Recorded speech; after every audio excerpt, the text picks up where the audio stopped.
OBC आंदोलन करते लक्ष्मण हाके आपल्या सोबत आहेत.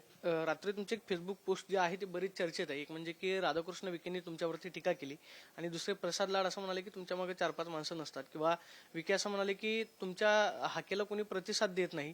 त्यावरती तुम्ही रात्री फेसबुक पोस्टवरती त्यांना थेट शिवीगाळ केलेली पाहायला मिळाली.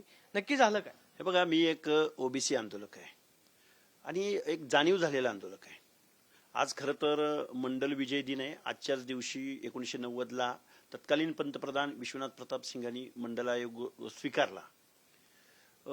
एका बाजूला ओबीसीवरती काय अन्याय होतोय हे महाराष्ट्र पाहतोय गेल्या 2-3 वर्षापासून. अशा कालावधीमध्ये जे शोषक आहेत, ज्यांनी आमच्यावर अन्याय केलाय, तेच परत आम्हाला सामाजिक आमच्या दुजाभाव दाखवत आहेत, आम्हाला हीन लेखतायत, कनिष्ठ लेखतायत. अरे आम्ही निवडून येणारे असतो, विखे आणि लाड आम्ही निवडून येणारे असते तर आम्हाला आरक्षण द्यायची काय गरज होती? म्हणजे एक तर तुम्ही आमचं शोषण करणार, आमची मतं घेणार, राजकारण करणार आणि परत तुम्हीच आम्हाला हीन लेखणार. ही भावना तळपायाची आग मस्तकाला घेऊन जाणार आहे. त्यामुळं विखे आणि तो लाड तर मी हरामखोर शब्द त्याच्यासाठी वापरतोय, कारण महाराष्ट्रातल्या 13-14 करोड जनतेच्या घामातून कष्टातून ज्या तिजोरीत पैसे जातात ना, त्या पैशातला 10 ते 12% सर्व्हिस टॅक्स त्या कंपन्यांना दिला जातो. आणि 1 लाख नोकऱ्या शासनाच्या, 1 लाख म्हणतोय मी, हे त्यानं सांगितलंय, मी नाही सांगितलं. मी त्याला आता अवजाऊ बोलणार नाही. प्रसाद लाड या रिश्वतखोर हरामखोर माणसाच्या कंपनीला महाराष्ट्रातले 1 लाख रोजगार खाजगीकरणाच्या माध्यमातून दिलेत आणि वर त्याला 10 ते 12% सर्व्हिस टॅक्स शासन देतं. मग आम्ही ज्यावेळी बेरोजगारीचा युवकांचा प्रश्न निर्माण होतो असं ज्यावेळी मी बघायला गेलो, तर हे सगळं त्या प्रसाद लाड, ते गायकवाड ह्यांच्या कंपन्यांना रोजगार दिलेत आउटसोर्सिंगच्या माध्यमातून. आणि तोच माणूस म्हणतो की हाकेच्या मागे 4-5 माणसं दिसतात. एक तर तुम्ही आमचं शोषण करणार, आमच्यावर अन्याय करणार आणि परत तुम्ही आम्हाला हीन दर्जाची वागणूक देणार. प्रसाद लाड जर माझ्या समोर दिसला ना, पहिली त्याच्या कांचरात ठेवून देणार मी. कारण हे अरे चाललंय काय नक्की? 50-60%. अरे त्या प्रसाद लाडला विचारा, विखेला विचारा, तुम्ही ज्या सत्तेत बसलाय ना, त्या सत्तेमध्ये येण्यासाठी सुद्धा माधवचा प्रयोग भागवतांनी केला. अरे त्यांचं उपकार फेडा पहिल्यांदा, त्या ओबीसींचे, त्या माधवचे. तुम्ही उपकार फेडायची राहिली बाजूला, ह्याच्या मागं 3 माणसं 4 माणसं नाहीत माणसं आमच्या मागं. आम्ही असंघटित आहोत, आम्ही विस्थापित आहोत, आम्ही भटके आहोत, म्हणून तुम्ही आमच्यावर असं बोलणार, टाकून बोलणार. प्रसाद लाड जर माझ्या समोर दिसला ना, परत एकदा सांगतो, त्याच्या नाही कानशिलात ठेवून दिले ना, नाव दुसरं. त्यानंतर मग तुम्ही रात्री फेसबुकवरती जी शिवीगाळ केली, त्याच्यावरती सुद्धा बरीच टीका तुमच्यावरती होऊ शकते की तुम्ही या गोष्टीचं समर्थन करता का, किंवा शिव्या देणं, किंवा तुम्ही एक जबाबदार आंदोलनकर्ते आहात, तुम्ही ओबीसींचा प्रश्न मांडतायत आणि अशा सोशल मीडियाच्या माध्यमातून थेट राधाकृष्ण विखे हे सध्या कॅबिनेट मंत्री आहेत, किंवा मग प्रसाद लाड असतील ते आमदार आहेत. मग शिव्या काय फक्त जरांगीनी द्यायच्या का? आम्ही नाही द्यायच्या शिव्या? शिव्याचं समर्थन होऊ शकतं. मी समर्थन, यात माझी रिॲक्शन आहे, ऍक्शन नाही. मी मुद्दा म्हणून कुणाची खोड काढली का? त्यांनी ज्यावेळी आमच्या जातीवरनं किंवा आमच्या नावावरनं आम्हाला ज्यावेळी ते हीन लेखतात, हाकेंला कोणी हाक देत नाही, हे एवढ्या बुजुर्ग माणसाला हे शोभतं का हो? मुळात विखेंचं काम नव्हे या आरक्षणासारख्या याच्यात तोंड खुपसणं. लाडचं तर अजिबातच नाही. लाड तर महाराष्ट्राचा ड्रॉक्युला आहे, महाराष्ट्राच्या तरुणांचं रक्त शोषण करून घेणारा ड्रॉक्युला तो प्रसाद लाड. एवढ्या उंचीचा आहे ना तो. मला हे का बोलावं लागतंय? कारण लक्षच जाय ना कुणाचं या गोष्टीकडं. प्रसाद लाड आरक्षणाच्या, तो जरांगे म्हणतो की लाड आरक्षणाच्या प्रश्नावर जरांगेंना कन्व्हिन्स करायला जातोय की जो लाड महाराष्ट्रातल्या 1 लाख तरुणांच्या नोकऱ्या स्वतःच्या कंपनीकडे घेतोय, तिथं आरक्षण पाळलं जात असेल, तिथं पीएफ भरला जात असेल. तिथल्या शेकडो मुलांचे मला कॉल आहेत, 6-6 महिने हा लाड पेमेंट देत नाही त्या लोकांना. 25,000पासून 1 लाखापर्यंतच्या नोकऱ्या, म्हणजे चतुर्थ श्रेणी, तृतीय श्रेणी, द्वितीय श्रेणी, क्लास 1च्या पोस्ट सुद्धा यांच्या माध्यमातून वेगवेगळ्या ग्राम प्रशासन, महसूल, वेगवेगळ्या शिक्षण, वेगवेगळ्या विभागाच्या खाजगीकरणाद्वारे महाराष्ट्रातल्या लोकांनी आउटसोर्सिंगच्या माध्यमातून बेरोजगारी जी आली, बेरोजगारी. जरांगे, तुम्ही ज्या नोकऱ्यांसाठी भांडताय माझे एससी बांधव, एससी मध्ये जी काही लढाई लागली, खरी लढाई या प्रसाद लाड सारख्या रिश्वतखोर माणसाच्या विरोधामध्ये महाराष्ट्रात उभी राहायला पाहिजे. आता माझी तळपायाची आग मस्तकाला जाते. हा म्हणतो की लक्ष्मण हाकेच्या मागे 4-5 माणसं नाहीत. मग समजा मला आमच्या ओबीसी मधला व्हीजीएनटी मधला एखादा मायक्रो घटक आहे, सुतार आहे, पांचाळ आहे किंवा कुंभार आहे किंवा भटक्यामधला एखादा नाथपंथी डवरी गोसावी ज्याच्या बाबतीत मॉब लिंचिंग होतं, मारून टाकलं जातं, ते मोर्चा काढू शकत नाहीत किंवा ते मॉब दाखवू शकत नाहीत. 5-50,000 माणसं जरांगीच्या मागे असतात. हा लाड बोलतो रामखोर. आता इथून पुढे आम्ही जशाच तसं उत्तर देणार. काय आम्हाला जेलमध्ये टाका, आम्हाला गोळ्या घाला. ही लढाई विचारांची लढाई आहे. डे 1 पासून आम्ही विचारांच्या बाबतीमध्ये बोलतोय. डे 1 पासून आम्ही संविधानाची तत्व समजावून सांगतोय. कोणीही ऐकायला तयार नाही. अरे तुम्ही जरांगीची मागणी मान्य करू, जरांगीची मागणी मान्य करू, जरांगीची मागणी मान्य करू. अरे पण ती मागणी मान्य झाल्यानंतर ही जी सामाजिक न्यायाची चौकट उद्ध्वस्त होणार आहे, याच्यावर कोणच बोलत नाही ना. गेलं ना जिल्हा परिषदेचं अध्यक्षपद साताऱ्याचं बेकायदा आहे. गेलं ना फलटणचं पंचायत समिती सभापतीपद बेकायदा आहे.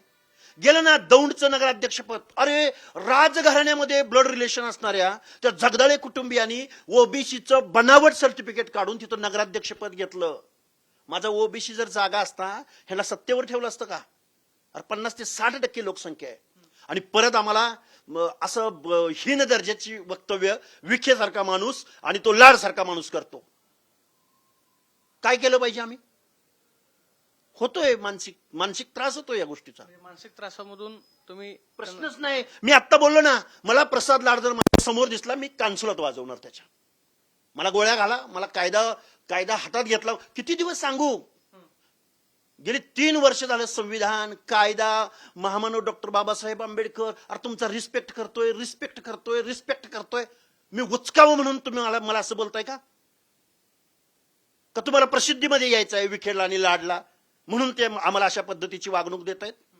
तुम्हाला माहितीये का ओबीसी खवळला तर तुम्ही ज्या पक्षाच्या जोरावर तुम्ही आमदार आणि मंत्रीपद भोगताय त्याचं काय होईल याची कल्पना आहे का विखेला आणि त्याला? तुमच्या बापांना विचारा ना की ओबीसीनी भाजपला कुठपर्यंत आणून ठेवलंय. अशी उपकाराची परतफेड करताय का फडणवीस साहेब? ह्याला आवरा ह्या लाडला. एक तर तुम्ही ज्या नोकऱ्या त्याच्याकडे दिल्यात, जे खाजगीकरणाद्वारे त्याला जॉब दिलेले आहेत, महाराष्ट्रातला बेरोजगार जो तरुण बेरोजगार झालाय त्याच्या मुळाशी हा प्रसाद लाड आहे. आणि हा प्रसाद लाडला जर नाही आवरलं तुमच्या किमान 5 मंत्र्यांना राजीनामे द्यावे लागतील. एवढं बाड आमच्याकडे आहे. बाहेर काढणार का? प्रश्नच नाही. का तुम्ही प्रत्येक गोष्टीमध्ये खाजगीकरण का? कुठं जातील ही पोरं? डॉक्टर झालेली, इंजिनियर झालेली, वेल क्वालिफाईड.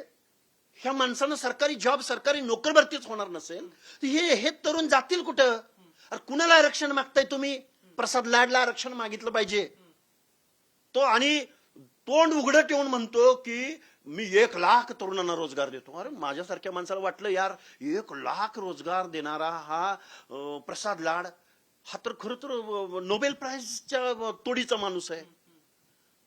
हा एवढे दिवस कुठं असा झाकून ठेवला? चॉपर विमान घेतले आता त्यानं काल परवा. कुठं राबायला गेला होता हा? कुठले कारखाने या लाडकडं?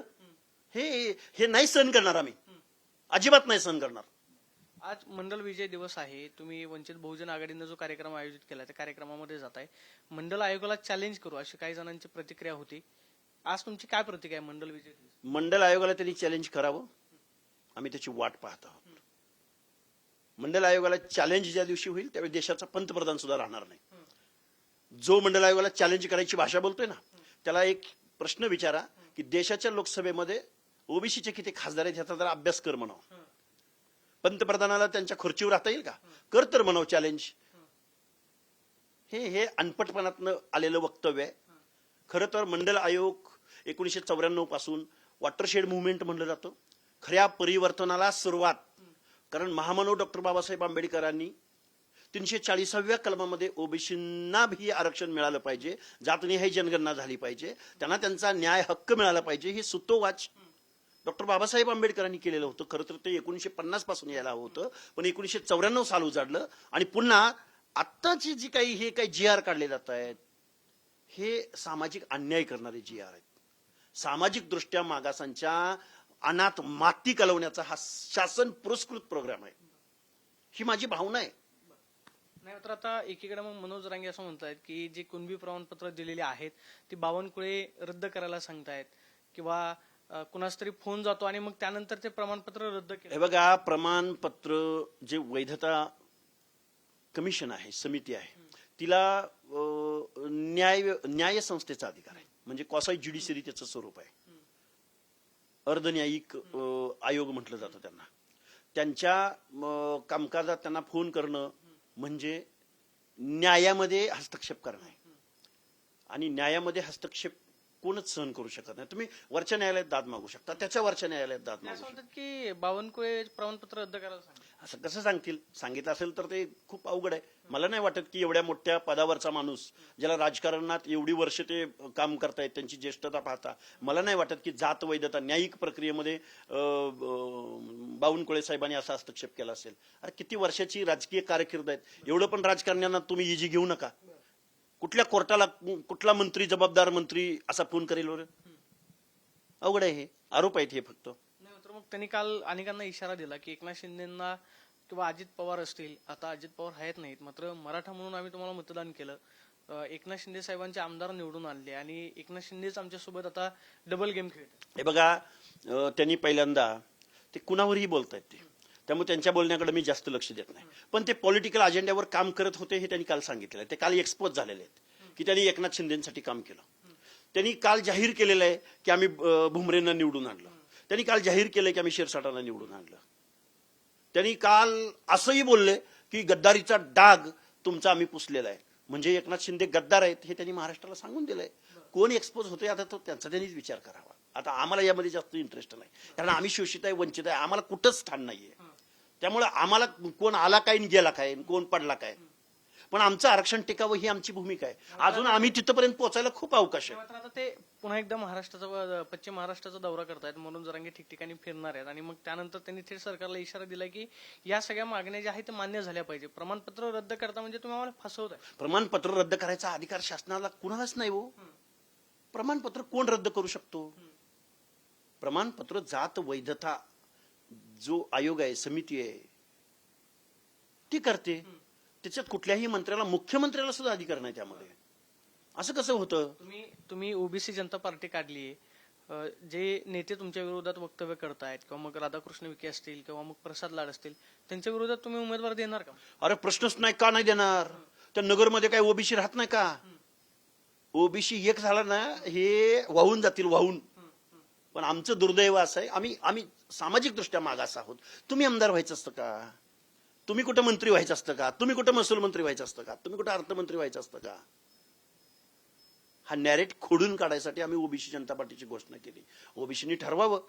लक्ष्मण हाके कुठला कुबेराचा पुत्र नाही, लक्ष्मण हाके मेंढपाळाचा पुत्र आहे. हे आपल्या सामूहिक हक्क अधिकार जर टिकवायचे असतील, आपल्याला राजकारण केलं पाहिजे. या मतापर्यंत मी पोहोचलेला कार्यकर्ता आहे. मात्र ओबीसी नेते मग एकत्र येत नाहीत की एकत्र येऊ दिलं जात नाही. काही ठिकाणी ओबीसीचे कार्यक्रम होतात, तिथं लक्ष्मण हाके जात नाहीत. मग नक्की काय होतंय? नाही, लक्ष्मण हाकेला जिथं बोलवलंय तिथं लक्ष्मण हाके गेलाय. कुठल्याही पक्षाचा आज वंचित बहुजन आघाडीचा कार्यक्रम आहे. मी थांबलोय का? मला सन्मानानं बोलवलंय. आम्ही सन्मानानं आज पुण्यामधल्या डॉक्टर बाबासाहेब आंबेडकर मेमोरियल सभागृहामध्ये मी जातोय ना. मला जिथं बोलवलं तिथं जातोय. मी काय कुठल्या पक्षाचा पदाधिकारी कार्यकर्ता नाहीये. फक्त ओबीसीच्या हिताची गोष्ट, सामाजिक न्यायाची गोष्ट, SC STच्या रिझर्वेशन संदर्भातली गोष्ट, या संदर्भात लक्ष्मण हाके भूमिका घेतोय, बोलतोय, बांधतोय. म्हणजे काल जी तुम्ही फेसबुकवरती शिवीगाळ केली ती मानसिक त्रासातून झाली. मानसिक त्रासातून केली, रिॲक्शन आहे ती. एवढे दिवस झाला आम्ही बोलतोय, एवढ्या वेळा माणसं पण दाखवतो. माणसं बघायची का? लाडला ये रे म्हणा, तू एकदा सांगून ये. तुला कुठं माणसं बघायची, किती माणसं बघायची? दाखवतो ना तुला माणसं. असं तुला आम्हाला उचकवायची भाषा या भानगडीत पडू नको तू. आम्ही जर उचकलो ना, मी तुम्हाला परत तिसऱ्यांदा बोलतोय, मला मंत्रालय परिसरात कुठेही प्रसाद लाड दिसला ना, मी कानफाटीत पहिल्यांदा ठेवून देणार. एवढ्या मानसिकतेपर्यंत आम्ही पोहोचलोय. आपण पाहतोय की लक्ष्मण हाके त्यांचा त्रागा व्यक्त करतायत की आम्हाला उचकवण्याचं काम केलं जात आहे आणि या मानसिकतेमधूनच मी त्यांच्यावरती काल शिवीगाळ केली. मात्र प्रसाद लाड ज्या त्या ठिकाणी दिसतील तिथं मी सुरुवातीला त्यांच्या कानशिलात लागावेन असा थेट इशाराच लक्ष्मण हाकेंनीच दिल्याचं पाहायला मिळते. कॅमेरा पर्सन विकी चव्हाण, मी प्रदीप कापसे, TV9 मराठी, पुणे.